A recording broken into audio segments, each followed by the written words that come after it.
No, it seems that my share. Good morning, everybody who is joining us for the webinar this morning. I hope you are well. It's great to have you here. We will start the official proceedings now, but I'm just going to wait for the room to fill up a little bit. I can see people pouring in. Great to have you here. Please, will you let us know in the chat who you are and where you're from, what company you're from. I've set it to attendees can chat with everyone, so you should be able to pop in the chat at the bottom, addressing your chat to everyone. There's a little drop-down menu. Make sure that you click for everyone so that we can all engage with you. I see the room is filling up nicely. Welcome. I'm in sunny Johannesburg. Good to hear from you where you're from. I'm just typing a little message in the chat so you can see. Let us know.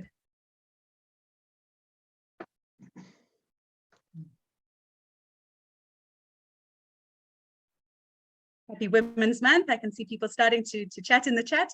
Karen from my team is there to answer any questions you may have about the processes. So feel free to chat to her.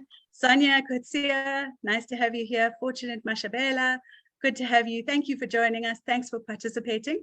We're having, the room's filling up nicely. It's almost summer. That's feeling good. You know, there's always this kind of conflict about wishing people a happy Women's Month, because there's this response that we've got so far to go. So there's not always ways to celebrate necessarily. But I would still like to say to all women joining us today, happy Women's Month. And I hope that you are in a position to influence change in your home and workplace. That's my wish for you this Women's Month. I think we're doing very well. Bridget Bangiwe, I can see lots of people coming in. Good to have you here. So I think that we can start off the official proceedings. Okay, so good morning, everyone. I wish you a thoughtful Women's Month. It really is a time for reflecting and committing, but also for the celebration of women and all that we are striving to achieve. In the business world, for women in leadership, it's known to be lonely at the top. In South Africa right now, only 5% of chief executives are women. Women leaders in business, especially in the male-dominated finance and technology teams, are encouraged to uplift other women along with them. But women can't do it alone. And one of the crucial elements of uplifting women is the sponsorship of men. I'm looking at you, Brad. In this webinar brought to you in sponsorship with OneStream Software, you will hear from a panel of gender champions who will reveal how they support women in their professional spaces and how they look after themselves. Let's have a hello. You can say hello in the chat. The panel is made up of Refilwe Nkadimeng, CFO of African Rainbow Capital, Aneshri Naidu, CFO of Weber Wenzel, Simonia Marimutu, Enterprise Account Executive at OneStream, and Brad Wenzel, CFO of Douglas Dale Dairy, who will speak about his belief in supporting women and women in his team and profession. Before we start with the panel discussion, I would like to run a quick poll for you. Okay, so I would like to know from you, hold on, I'm launching the poll. There we go. Can you see it? It's on your screen. So women's greatest challenge. What do you feel is the biggest challenge facing women in the workplace? Is it the gender pay gap, a lack of promotion to senior roles, not being taken seriously, being frowned upon for family responsibilities, and gender stereotypes? Women are too emotional or too family focused. Mohammed from Tiger Brands, it's good to have you. Nice to see that you're an admirer of Aneshri. Thank you for the men joining us today, because as I say, it's not an exclusionary conversation. We're not talking only to women. We really want to kind of challenge and engage men on what we can do to uplift the women in their environments. Karen's just pointed out in the chat, welcome to ask any questions or make any comments. The panel will respond at the end, so we'll have a time for Q&A at the end. So please feel free to ask absolutely any questions that you have, and we'll get to them in that time at the end. I see that we've had quite a few responses already. Great to have them. I'm just going to give it another little bit of time just to see. But I'm interested to see that we've got a fairly even split.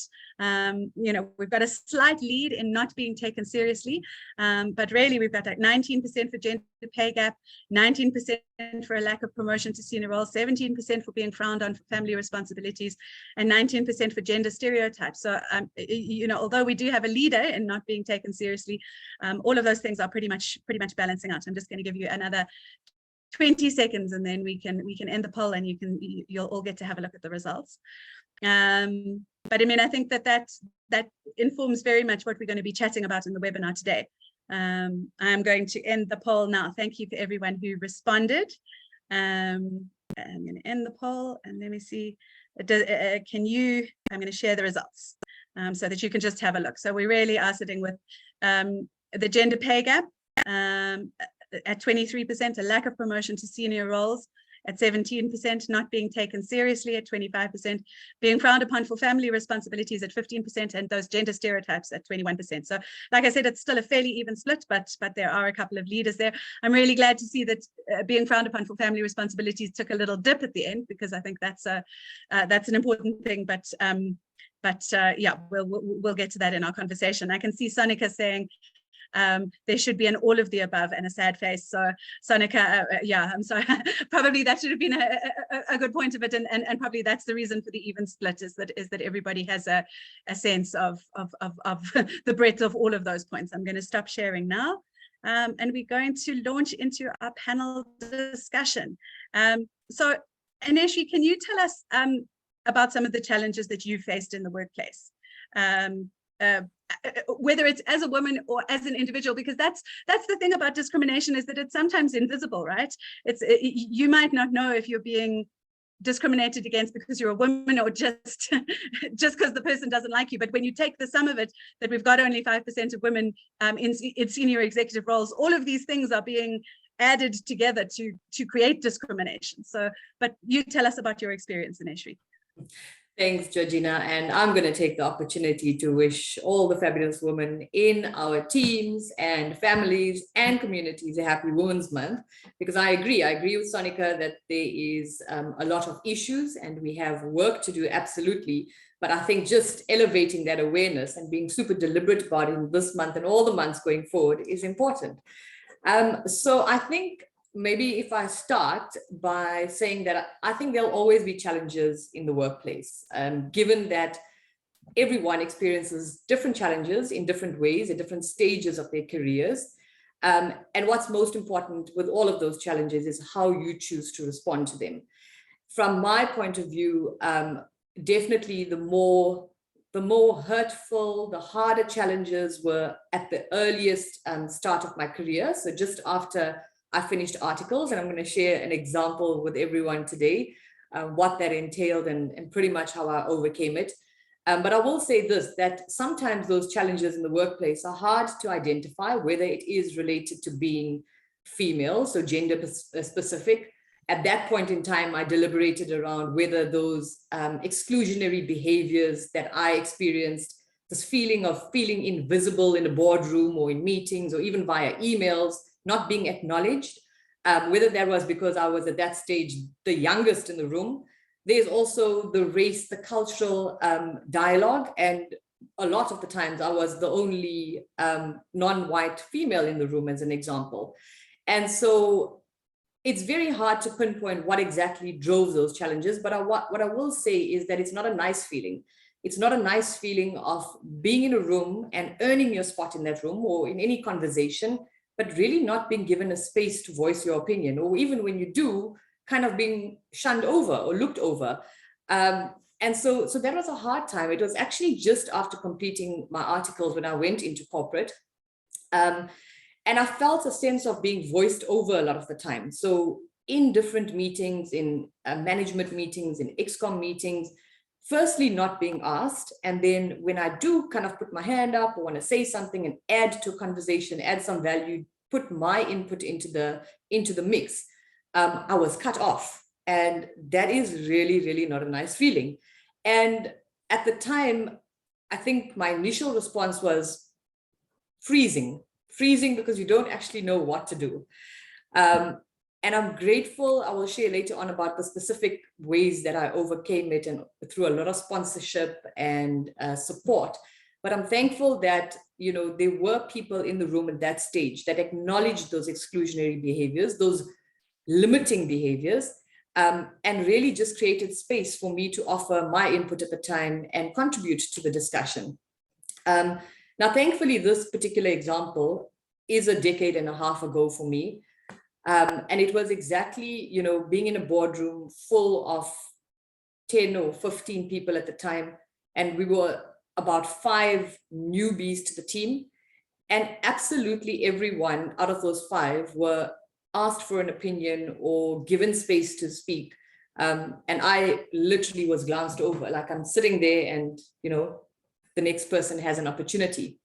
And so I think a lot of people do still experience that today. So when I say this was a decade and a half ago for me, there's obviously been personal development. And I would like to think broader development all around, but we would be naive to think that this exclusionary behavior is a thing of the past. In fact, many women that I speak to today still tell me that this unfortunate limiting behavior persists. And therefore, it's important that conversations like this continue to be had, and we are bold and we are honest about the underlying symptoms and challenges that women face in the workplace, and we address them appropriately. Thanks, Georgina. Thanks so much, Ineshri. Such great insights, and you also raised the important issue that we can't neglect, especially in South Africa, but I think all over the world, of intersectional feminism. That it's not just a case of men and women, but there are other cultural and racial factors at play as well in South Africa that we've got to be conscious of and challenge always. So thank you for those important insights. Rafelwe, I think you also have a story about your ideas being challenged in the boardroom. Yes, thanks, Georgina. And morning to the attendees and to my fellow panelists. Similar to Ineshri, I did have a similar case. Not so, I'll talk about the ideas one, but the one where you are overlooked in the boardroom because you are a 28-year-old. And when you try to raise your voice, it's like, let's take it offline, or can we take your point offline, even before a point was made. And in this particular instance, I sought cover from the chairman and I said, if I'm not allowed to speak, I don't think I need to be in this meeting. Maybe I should just step out because my views seems to not be allowed. And fortunately, the chairman at that particular audit committee or board then gave or allowed for me to voice my views, which then helped the company and the person who was blocking to then improve the service going on forward. So that was, I mean, early on, I did not know anything better, but I just thought seeking cover from a chairperson at that particular point in time will yield the results. So coming to the point that you're raising, Georgina, yes, I've had many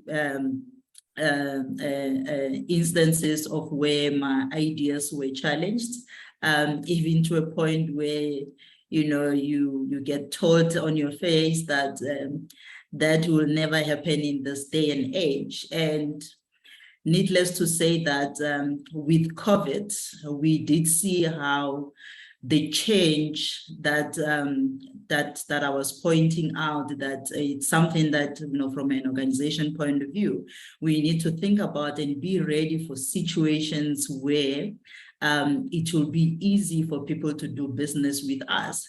So COVID, I'm glad it's, somehow it became the extra voice that I needed, because it then fast-tracked the digitization story that I had, and the thinking that I had in mind when I was raising the issues years ago. So it added the voice, but by then, because there was no COVID, there was no point in seeing this new ways of work and new ways of thinking and new ways of doing business as critical to the business. But COVID made it the point that is accelerate that, and it helps me without having the big voice for my voice to be heard. Thanks, Rufila. And I mean, I think you're absolutely right. As much as no one welcomed or wanted COVID, it certainly changed the landscape of the business space, and often for the better in terms of getting down to the reality of what people could contribute and what business needed from them. So that's a very valid point there. So Ineshri, what has been the solution for your feelings of being overlooked? How was it solved in the workplace and subsequently by you yourself? I'm going to latch on to what Rufila said, actually, because I think the cover topic is so important. And I'm grateful that my cover came sort of naturally from leaders and from MDs over time.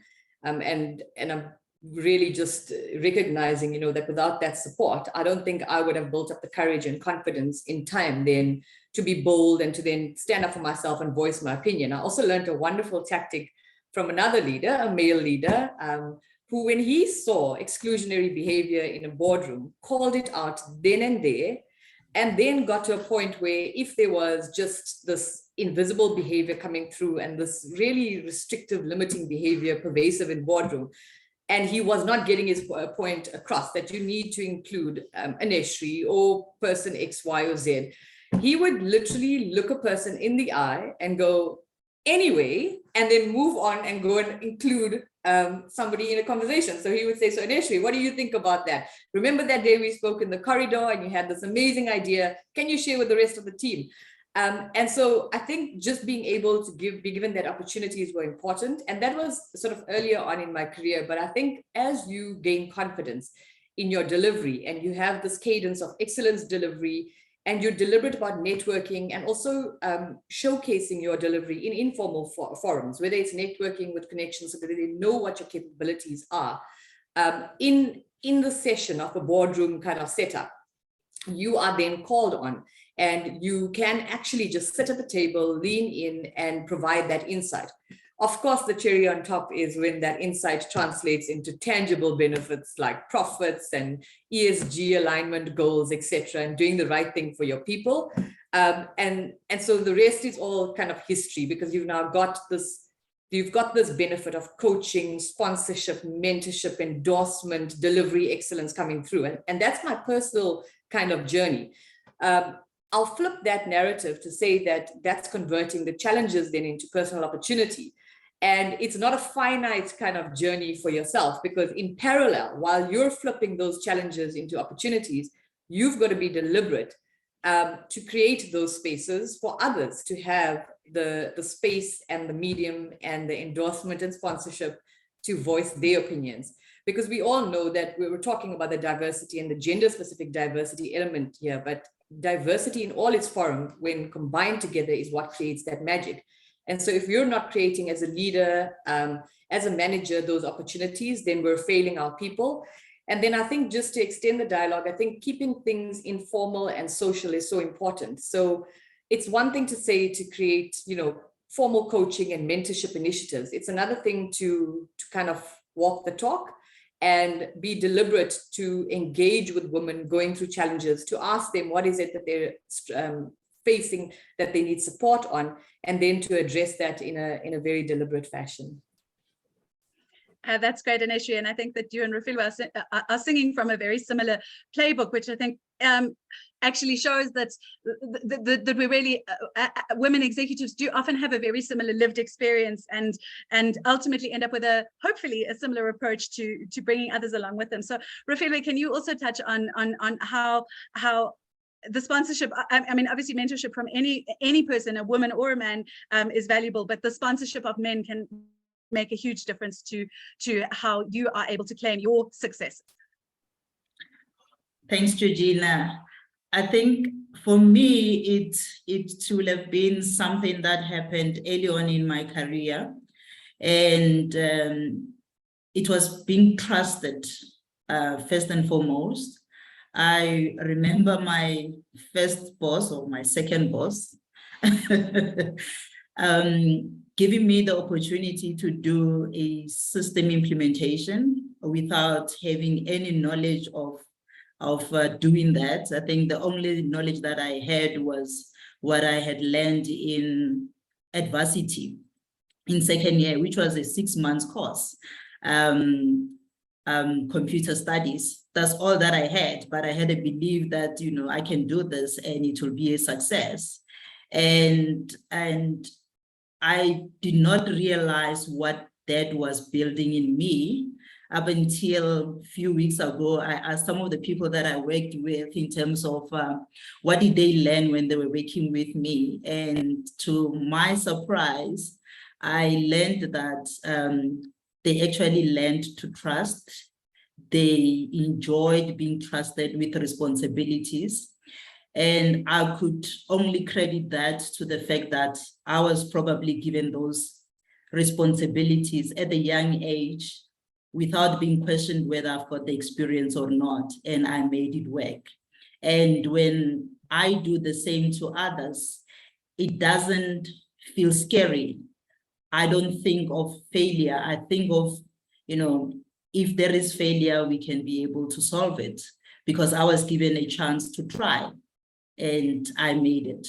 So that was, I guess, one example. And the second one was when the new CEO at RBH joined. She was a woman, and she gave me an opportunity to become the FD only after working with me for a few months. And that, for me, I will take it as a sponsorship, because she did not have to know me for long to have trust in me that I can be able to do the job. But she gave me that opportunity. So that I look at it as an example of a sort of a sponsor and someone that is able to lay the foundation for others. And when I went on to join Tebe, which was completely different from RBH, it was just after being 6 months in my role at Royal Bafokeng, where I had spent 8 years. And they gave me the opportunity without blinking or thinking twice. And one of the things that the chairman had said was that, you know, I looked at your CV and I realized that you were doing this job longer than you are showing in your CV. And I was like, wow, that's very insightful. and it was an example of, as well, somebody trusting and taking a chance or making a bet on me. So doing it for others, I guess, you know, with a whole lot of people having it done for me, it becomes natural. It doesn't scare me. That's fantastic. It's something that I thrive on. Okay, and do you now take what you learned from that and apply it to others? I do that, and I do that. It's okay, fantastic. So what I'd like to do now is I'm going to run another little poll. Sorry, I think I'm having awful internet. Sorry. I've tried to connect on my phone, but I think that's not working particularly well either. Can you all just bear with me? I'm going to try and change back.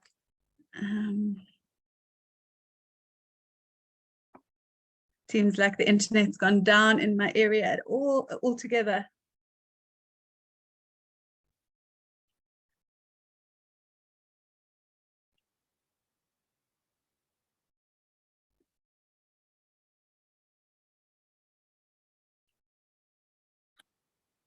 We can still hear you, Georgina.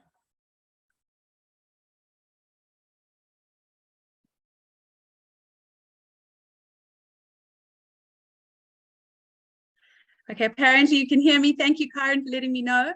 I've launched another poll. Sorry, and sorry, Refilo, I might have spoken over you at the end, so we will come back to your example there. I hope you can all hear me. So I've launched a new poll, which is on inclusivity. What do you think is the most important thing women can do to make the workplace more inclusive? Mentoring younger women to help them thrive, inviting women into the conversation in meetings or presentations, actively campaigning for better policies in the workplace, and men need to actively play their part as well, which I thought goes without saying, but let's have that be let's have that be a point as well. So I can see the dial moving. So I'll give you a few more seconds just to give us your insights there. I can see that inviting women into the conversations in meetings or presentations really is the strong one there, and I mean that echoes what Aneshri and Refilwe were saying. So I think that's kind of the very powerful next step, along with mentoring women to help them thrive, actively campaigning for better policies in the workplace, and of course men need to actively play their part as well. I'm just going to give it another few seconds and then I'm going to end it. I can see people are still voting. We're nearly there. And I'm going to end it and then share results so that you can all see. So, but we really did say, so we had 29% for mentoring younger women to help them thrive, 39% inviting women into the conversations in meetings or presentations. So that really is obviously a kind of strong point that we're all feeling. Actively campaigning for better policies in the workplace. I think that those are so intricate and complex that it's not something we can easily influence. And then men need to actively play their part as well. I'm going to stop sharing there. Let's put that away for a second. I'm just going to try and swap over internet connections for a second. So if you lose me, that's why, but I'll be back.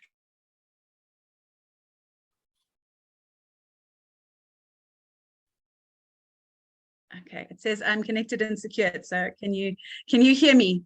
Karen, you've been great at telling me in the chat if my internet is working. Okay, great. So Refilwe, I think that I spoke over you when there was a final example that you were going to give about women that you've supported and how they've progressed as well. Yes,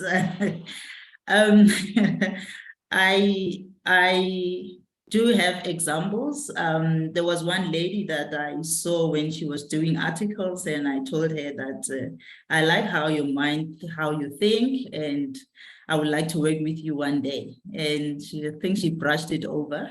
And needless to say that years later, she came and she worked with me. And at that particular point in time, she was like, no, I'm not interested in your side. I'm interested more on the other side. I said, that's fine. But let me just give you the training so that, you know, when I leave one day, you can take over. And she was like, but I'm not interested. I'm like, you can use the knowledge somewhere else. I know that you're not interested, but learn and then you can use the knowledge somewhere else. Needless to say that she listened, she trained, she took the opportunity. And when I left, she wasn't made the FD, but years later, she then became the FD. And then another one was the lady that I worked with as well. And she was ready to be the FD when she met me. And she will tell me that, you know, I went for an interview, we'll see how it goes. And I'll be like, okay, good luck. She did all those processes and eventually she came and she said, teach me how to become a good FD. I said, that's fine. We'll start with simple training. And then when I give you an opportunity, you need to start taking it. When I ask you to present, you need to start taking charge of those. And she started doing that after she had tried it out several times. And within a few years, she also made an FD. But I mean, just talking about women, I do not just do this for women only. I'm inclusive. I'm a mother of 3 boys. So even at workplace, I'm inclusive of everyone that I work with. Where I see talent, I nurture it and I create an environment and a space for them to learn and to thrive. And if ever there are any courses or they've got ideas as to how they can improve on themselves, they want to support them. And I always ask, I mean, my current team, like they go on, like, you know, you always ask us what are our goals. And I'm like, if I know what your goals are, I can be able to create that environment for you to realize your goals, and you don't have to go outside and look for that. You can actually get it here. So it's something that I live by, and I think it's something that my mentors and my sponsors have planted in me. Thank you. Okay. Fantastic, Rafido. Such great insights. Nishana, I've seen your comment in the chat, and I think it's an important one. But I'd like to get to it in the conversation at the end. So just know we're not ignoring you. We will get to your observation. I'd like to take a slightly different tack now and hand over to Simonia, who has a story to share about being given the space to be yourself, Simonia, in the workplace. Can you tell us a little bit about your experience of what you needed and your workplace was able to provide? What is it, morning or afternoon? It's still morning. Morning, everyone. Simonia Marimutu, Enterprise Account Executive for OneStream South Africa, based in the lovely KZN. Now, I had to say KZN so that you know where the story and where this journey is going. So I joined OneStream August 2020 as an Enterprise Account Executive. I was on a sales journey to be the best. I wanted to learn and I wanted to specialize within the EPM or CPM industry, as we call it. But earlier in 2020, as we know, so much happened. Before I actually joined OneStream, COVID happened, and a lot transformed and a lot expanded in my life. And it was on a level that I was never expecting, you know. March, we went into lockdown, right? That was a very big lesson. June 2020, my father-in-law passed away, and it's his birthday, so happy heavenly birthday, Uncle Dan. My uncle passed away, Uncle Colin, in July 2020. Life became extremely fearful and extremely painful for me and everybody else within, not just South Africa, but I think in the world. It became extremely dark and negative because of news that you're watching, social media, your thoughts that you're creating yourself based on what you're experiencing as well. So everything that I knew had changed, and that included me, because the person I was a couple of months ago, I wasn't that person in 2020. I mean, if you go through so much of trauma, so much of change, so much of all of that, it really changed me as a person. But also in 2020, there was a good news, obviously, because I started at OneStream. But going back to the trauma and the experiences, my direction changed, and what I was feeling inside started to shift. And I started to go more within on questioning myself, what I wanted, you know. And it happened over a period. Wasn't just poof, bam, you know, but because of all the changes, because of all the stuff that was happening, that direction changed. Now, fast forward to 20.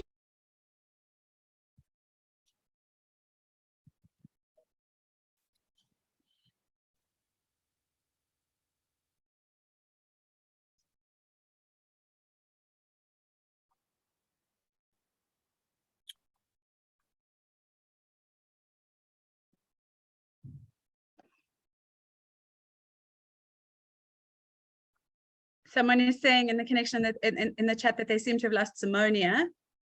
So I've also see her as frozen, which is a real pity because she was really building up to a great part in her story. Karen, I know that you're there in support. Can you just check in with Simonia and see if you can find a way to just give her a call, Karen, please, and just see if you can get her back on. Sorry, today seems to not be running without its technical glitches, but until we get Simonia back in motion, let's have a little bit of a chat with Brad. Brad, can you tell us a bit about your approach at Douglasdale Dairy, especially given the nature of your workforce? Hi, everyone. Thanks, Georgie. I was told I'm the thorn amongst the roses today, which is factual. Douglasdale Dairy, dairy in Joburg, for the people that are not in Joburg. It's got around 550 staff, and it's predominantly a blue collar kind of business. So my business has a lot of, we get milk, we make milk, and we have to drive it. So we've got to pack it and process it, and drive it to our customer base. And we've been around for 115 years, but the business itself has over the last probably between 5 and 10 years taken a deliberate view to empower women in the workplace. I've got the numbers in front of me at the moment. As we stand here today, I've got about a 15% female to male ratio, which is nowhere near where we would like it to be. The business has taken a view that in 5 years we'd like to get to 25% females to male ratio. There's some kind of caveats in that. My churn rate is very, very low, so people tend to come here and kind of never leave. And the bulk of the workforce is a very labor intensive one. So we've looked to actively get or roles that are more well, that the ladies can work wonderfully in. We're now saying, okay, drivers, assistants, anything in those kind of places, we're looking to actively hire females on, to get our kind of ratios up across all different aspects of the business, from grassroots to exco. It has to be as close to parity as possible in our business. Okay, that's fantastic, Brad. Thank you. And it's good to hear that you're making inroads, and especially I know in an environment of blue collar work, it can be tricky to achieve that parity, because there's a physicality involved that isn't relevant, that is relevant when earmarking jobs. But it's great to hear that you're addressing that in other ways. Simonia, sorry, we lost you mid your fantastic story. So welcome back. I know. This is living in KZN. It's rough. You need to have quazillions because of connection to anything. But anyway, so I don't know where you guys, where I got disconnected. But so going back to my story, lots of trauma, a lot of changes. As I said, I live in KZN. The looting happened, which was just like another hell for me. But then because of that experience, I went on a 7-day leave because I just couldn't manage.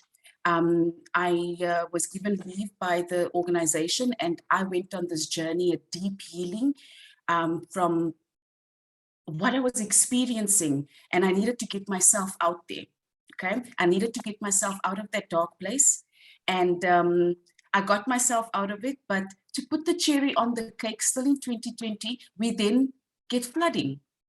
Like, what more, you know?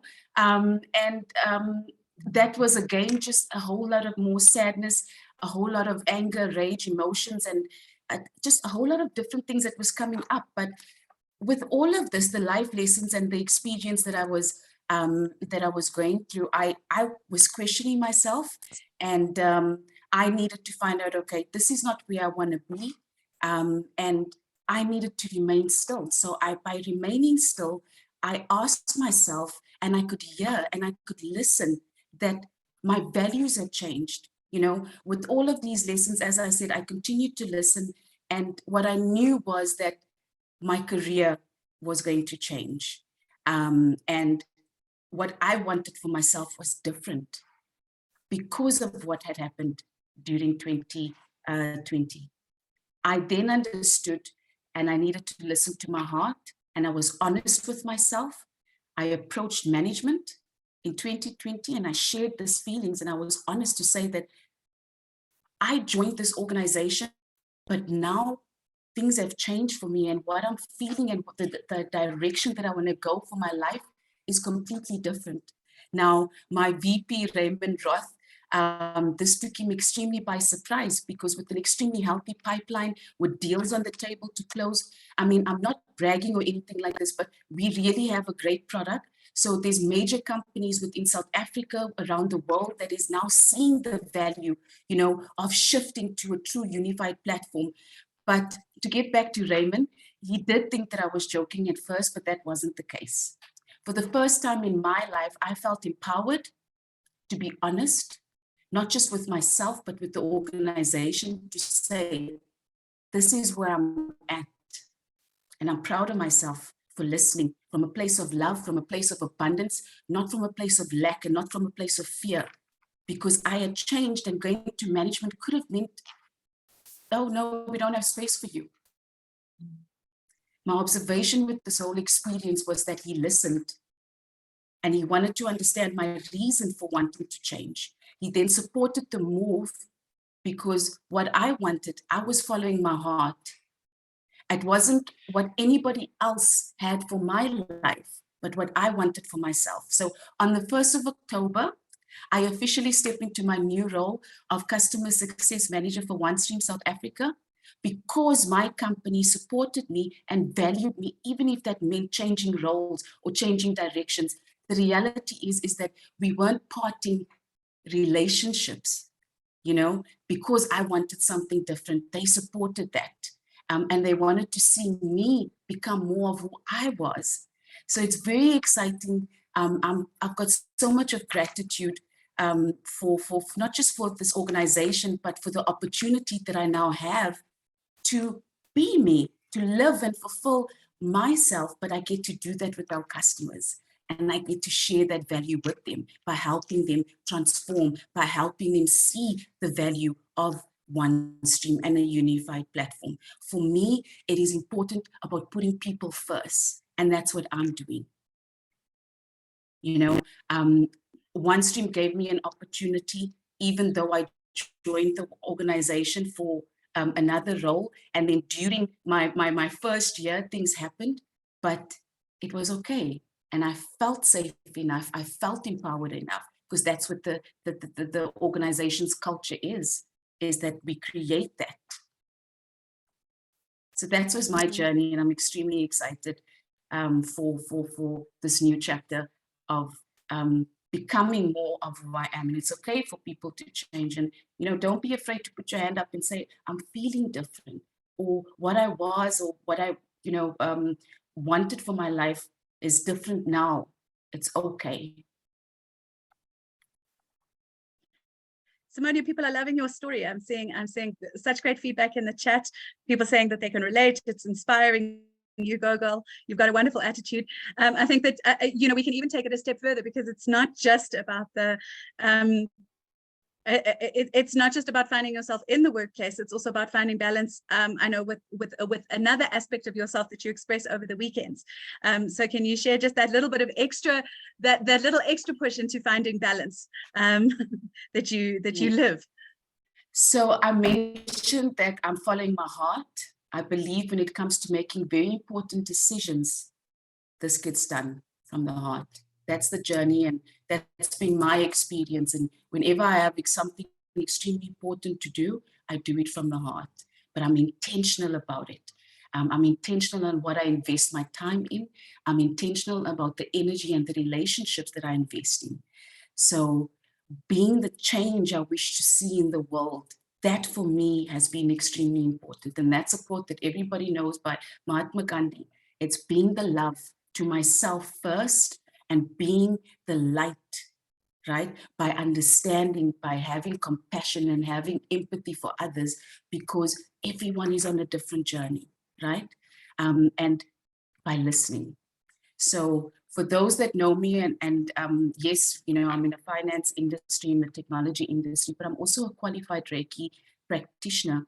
And what that is, it's not a religion, but it's a way of living. It's a way of life that allows you to have gratitude, that allows you to have compassion and empathy, that allows you to see others, you know, being successful, and knowing that by you giving, or by you, you know, sharing with others, it's not taking away from you. So you're not going to lack. And that's why my decision was made from a place of abundance, not from a place of lack. Nobody can take that away from you.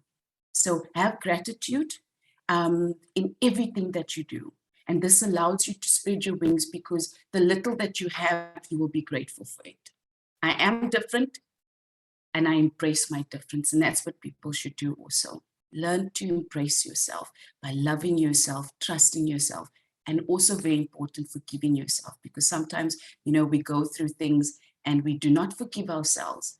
Life is meant to be learned, and we're meant to make mistakes, and you're meant to learn from those lessons. So like our platform that removes complexities from people's lives and organizations, I'm on a mission as well to share my love, my wisdom, by being a good human being, by being that help and that love for others and help them remove complexities. It's about putting people first, and we need to start doing that. We need to start creating a culture that puts people first. That is extremely important for me.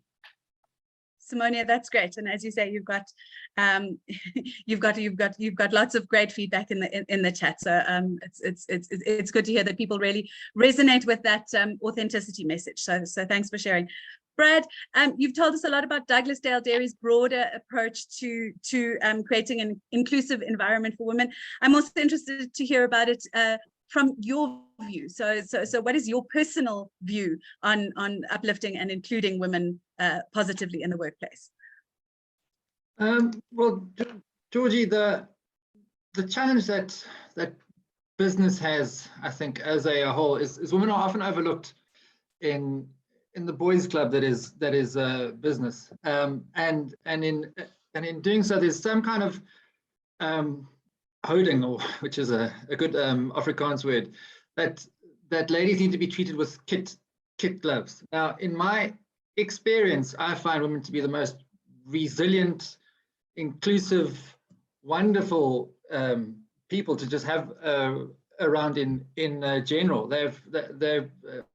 You find ladies out there have got more EQ in your sum than I have in my entire body, and that's what business needs. Business needs more EQ. It obviously needs a lot of IQ, but it needs more EQ. You know, so and ladies, or kind of females, are usually pigeonholed into the EQ roles, which is the HR role, or you know, those back office kind of things. So what I've done and what I'm trying to bring into the business here is to move ladies into a more front of mind, front office, coal face kind of place. My finance manager is a lady. My production exec is a lady. She manages over 200 people. The lady that runs the lab, well, the lady that runs the lab is obviously a kind of lady as well. I found that they're wonderful people are just better at most, or not most things. I'm going to get shot by my own but you're just excellent at everything that you do, and you're the most resilient, which is kind of wonderful. The holding that ladies are the primary caregiver and need to be kept in the back office needs to kind of change. You know, there's a new trend that houses are now becoming dual income houses, because things are expensive, fuel's expensive, life's expensive. You know, so women need to be out and in the kind of workplace, just for all of us to actually kind of make it. And we, as a management or exco or managers in general, need to create the environment that empowers this. You know, you can't look at maternity leave as a terrible thing. It's a wonderful thing. You know, you need to encourage that and make sure that the ladies that go on it have time off and come back and feel empowered to come back in a business that like is happy that they've gone out and kind of done all these things. So it's more about being as inclusive as possible and as understanding as possible, and trying to inculcate that into your business. That's the role that I try and do here. It's great to hear, and I do have a couple more questions myself for you, but I would like to open up the chat to anybody who has any questions. You can ask specific questions or general questions for the panel. I'm sure everybody here will have great insights for you. I wanted to tackle one of the points that was raised by Nabila, I think it was, or she said, but who must invite women into the conversation? It was part of that poll where we said that one of the things women can do is invite other women into the conversation. From what both Refilwe and Aneshri said, it was through male support that assisted them. So it would be great actually if you could both just talk to that. So I'll start with you, Aneshri, and then we'll move over to Refilwe. Thanks for the great question. And I think earlier on in my career, I did experience more often than not male sponsorship, and I'm pleased to say that has transitioned into female leaders sponsoring other females coming through the pipeline. But I also will acknowledge that it is not only leaders that are meant to be bold about this. It is anybody that acknowledges and is made aware of this exclusive behavior and is bold enough and has the courage to stand up and say, this is not right. This is not creating that magic. This is not creating that culture that we want to have in our firm, in our organization. And so while there is a lot of responsibility on leaders to do the right thing and be aware of this dynamic and absolutely correct it, I would say anybody that recognizes the behavior needs to stop it and invite anyone that can actually add and contribute to a dialogue. And then I think finally, I will say, when you are bold and confident enough to invite yourself, then do so. Do so in a really, really proud way. That's fantastic, Aneshri. Thank you, Refilwe. You and Aneshri have twin souls in the messages you share, but do you want to add to that? I think Aneshri, it's spot on. For me, it was the male leaders. But I must say, the game changer was seeing other women CFOs, seeing somebody who looked like me was one of the things that triggered that I want to be that. And this came about when I went to another organization, AWCA. They were hosting an out to lunch where one lady was being appointed a CFO, and when she stood and mentioned how she got there, I told my friend that time that I want to be that. Is it possible for women to be that? So having the role models, even if it's people that you are not even close to, because I did not know that woman. I just knew her as a CFO, and I just aspired to be like her. So that was just an eye-opener. It's one of the things that made me go to my boss and say, I want to be something one day. I want to learn. I want to improve. What can I improve on?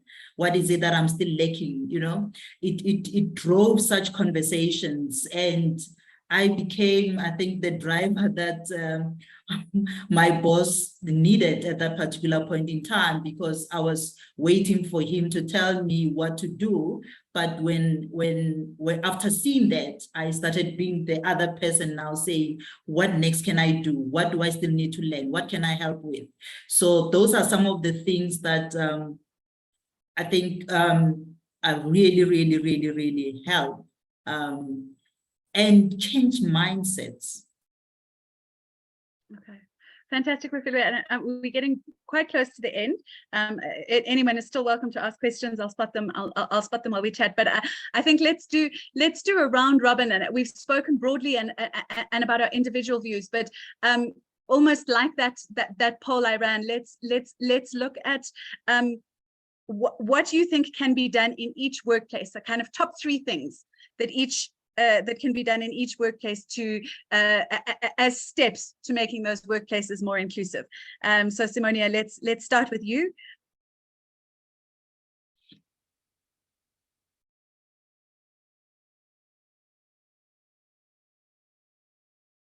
I don't know if maybe Simonia's running a little bit, if that KZN connection is running a little bit behind. Aneshri, we'll try your KZN connection. I think I'm there now.